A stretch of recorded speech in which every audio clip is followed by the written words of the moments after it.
What's a good word, everyone? It's your boy DKB here. I just want to say thanks for all the support. The channel's been steadily growing, and the number you see below, you can drop a text, shoot a voicemail, any ideas, topics, collabs, etc. you guys want to see. I'll include them in future videos and live streams, and I'll catch you again. Be easy.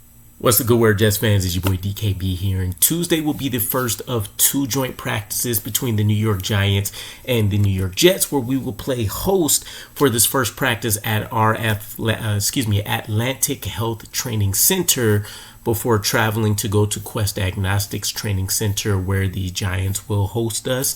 But I'm really looking forward to this. Not only is the Giants a team that, when you want to talk about trench play, specifically on the defensive side of the ball, is stacked, but even coming off of this first preseason game, the offensive line actually showed that they could be more dominant than, what looks like on paper as well. And just a lot of the other pieces that they have floating around on their roster as well. Those that have had instant success or sustained success, or some of the guys that haven't exactly captured that promise, but still have a skill set or physical traits that could become a nightmare for the New York Jets if they ever end up showing signs of undisciplined football, which Aaron Glenn is still working to chip away and try to minimize and mitigate that as much as possible here. So one of the first things to know before we really talk about matchups is I had to call this out in terms of the offensive line play specifically, because when you look at them, they're a team that, one, hasn't drafted really well, or they failed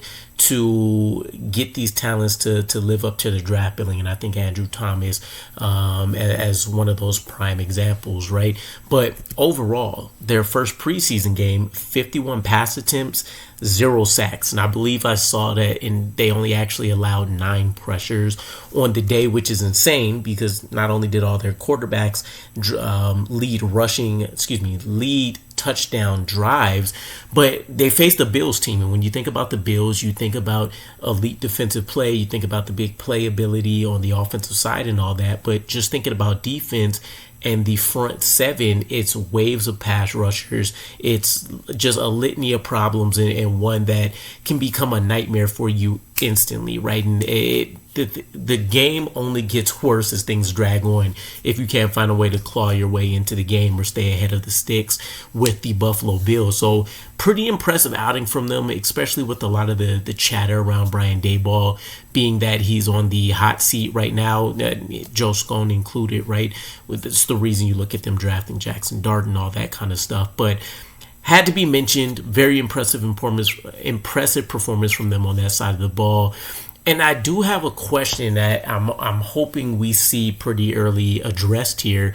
Will live tackling continue? For Aaron Glenn, it's been a staple. For Brian Daboll, it's been one where with him and, let's just say, 28 other teams or so, they still aren't bought into wanting to risk starting level players or even key role players to injury because someone didn't tackle the right way or freak injury, whatever the case is. If they have to deal with the non-contact stuff, that's one thing. But if it's tackling induced injuries, there's going to be a concern there. And so this could take a bit away from the plans of Aaron Glenn, but I did see some pieces around him and Brian Daboll trying to set this up since about June. Their assistants going back and forth over the details of what it looks like when it comes to individual work on the field, teamwork, the team splitting up on each side of the field, and then, of course, them ultimately coming together and what that's going to look like. Are we going to get game settings? Are we going to get 7-on-7s and 11-on-11s? And then, of course, the tackling question here. So we'll see what the structure ends up looking like, but you have to imagine to some degree Aaron Glenn's going to get his way, even if that means that when they're split on their own practice fields themselves, they're getting the work in that way. And when they come with the Giants, it'll go back to being wrap up. But let's talk about the trench play and some of the matchups there, because that's going to be the most exciting piece and really the biggest draw of this entire joint practice, because any team going up against the New York Giants are going to need to have a upper echelon offensive line or just a standout day from the offensive line, because they have pass rusher upon pass rusher upon pass rusher that's coming on here. And realistically, when you look at the lineup that's going to be rolled out there for these practices, there's several, and I don't just mean a couple of players, but literally 7 players that have a former first round draft status. Armand Mimbu, Olu Fashanu, AVT, Kayvon Thibodeau, Dexter Lawrence, Brian Burns, and Abdul Carter all stepping up to the plate. And that's not even talking the depth players that have been able to stand up as well. Jermaine Johnson being activated off PUP, so you can add him to that list. You're talking about Quinnen Williams being there. So it's a pretty star-studded fiasco across the board for both sides. And Will McDonald, right? I'm going to be thoroughly impressed by whichever side can have a dominant day. If it's up and down, if it's hit or miss, some guys are really flashing, coming on strong. Other guys are having a bit of cold spells. That would be a little bit more normal, but if you hear that the offensive line just completely ran roughshaq over the Giants' defensive line, that's going to be a huge confidence booster, and one that we already know Aaron Glenn's really excited for. So you think about some of the matchups like Armand Mimbu and Olu versus a Kayvon Thibodeau and a Abdul Carter. You think about in the interior, AVT, Joe Tippmann. What's that going to look like with them being matched up against someone like Dexter Lawrence? And then when you want to talk about some of the weapon matchups, Sauce Gardner versus Malik Neighbors. Sauce Gardner, we know what the career looks like. We know the elite territory and air that his name is spoken in. And then you have Malik Neighbors, who, much like Garrett Wilson, has had that instant success in the league and really is going to be a pivotal piece for the Giants when it comes to trying to manufacture an offense, right? There's not a ton of solidified answers when it comes to who's going to be catching these passes. You also have to figure out there's going to be some kind of quarterback controversy there, with Russell Wilson essentially being their starter on paper, and I guess from what, how practice and stuff is rolled out, the way I understand it. But Jackson Dart coming off a really good preseason game, and just the ability that he has as the younger player, the live arm, the ability to also go out there and impact things on the ground. So we'll see what ultimately ends up happening there. But in terms of Malik Neighbors, I'll be curious. Sauce Gardner, we're expecting to travel a lot more. We're expecting to see him if, guys are trying to get sneaky and put these guys in the slot. What is that going to look like for him? And we got a chance to see it a little bit against the Packers with their first round pick. Malik Neighbors, a lot more explosive, right? The start and stop ability, cutting on the dime, the double moves that he can put on.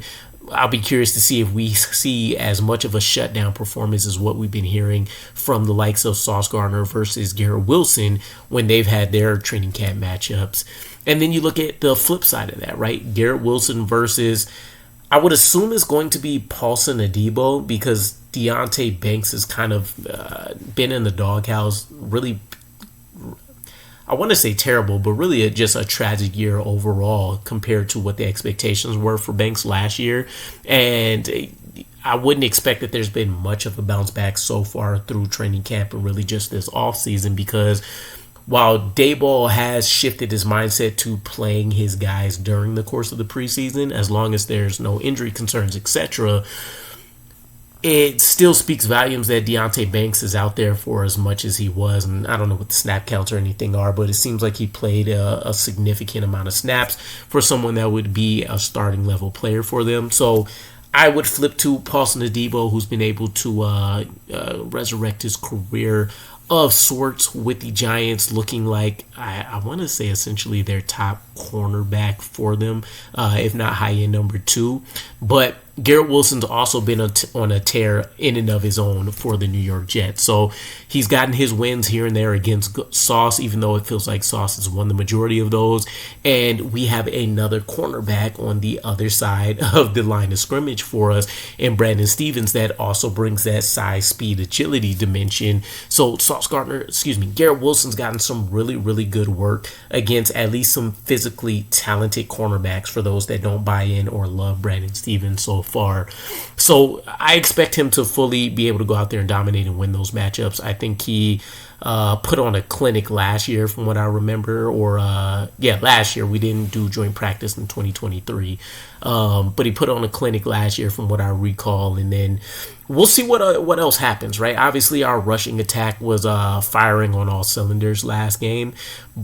or the first preseason game. But again, looking at what's going to happen here in terms of trench play, it's a toss-up for how successful that's really going to be and ultimately how that ends up looking for us. But let me know what you guys think. There's definitely a ton of other stuff that could be called out when you want to think about Jamien Sherwood and the kind of defensive chess match that'll look like against the likes of a Jackson Dart and or a Russell Wilson or Andre Cisco as the deeper option if you want to talk about specifically Jackson Dart and then maybe wanting to take some shots deep based on him kind of having that playmaker ability on the back end for the New York Jets and what we've seen over the course of a couple of training camp practices, and we'll see what happens as these preseason games continue. But let me know what you guys think. What matchups are you really, really excited about? Who should we be aware of for both sides of the ball?